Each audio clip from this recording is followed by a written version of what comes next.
AMD has unleashed its Ryzen Threadripper 2990WX onto the world, and in the hands of one intrepid overclocker this mighty processor has been pushed to a new record with a boost to a hair's breadth away from 6 GHz across all of its 32 cores. As expected, this was using liquid nitrogen cooling, and was achieved by an Indonesian overclocker, Ivan Kupa, who clocked the Ryzen CPU up to 5.955 GHz, and again it's worth repeating that this feat was achieved across every core. He used an MSI MADTECH 399 Creation motherboard, incidentally.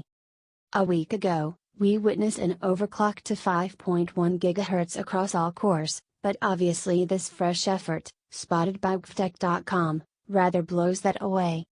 Even at 5.1 GHz, the 2990WX still beat out Intel's still unreleased 28-core CPU, which was demoed at Computex, clocked at 5 GHz, in Cinebench R15, multi-core, by a score of 7618 to 7344.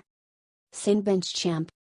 Although the Threadripper 2990WX has been pushed much further in Cinebench R15 post-release, with another overclocker by the name of Samson managing to achieve a score of 8532, a staggering effort, with the CPU clocked up to 5.367 GHz.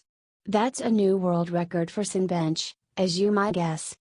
However, bear in mind that comparisons with Intel's 28-core chip aren't strictly fair at this point, considering that was a pre-release sample, and it was water-cooled, albeit with an industrial-grade solution, rather than using liquid nitrogen.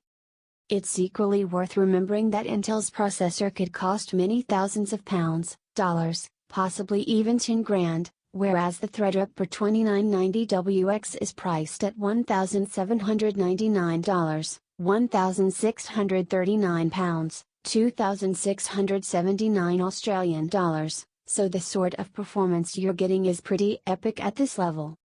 All that said, most folks won't need this sort of power or the many cores, but it's still fascinating to see what can be done at the cutting edge of processors these days, and how AMD is pushing the proverbial envelope when it comes to the price-performance ratio relative to Intel. All good news for the consumer in the end, we hope.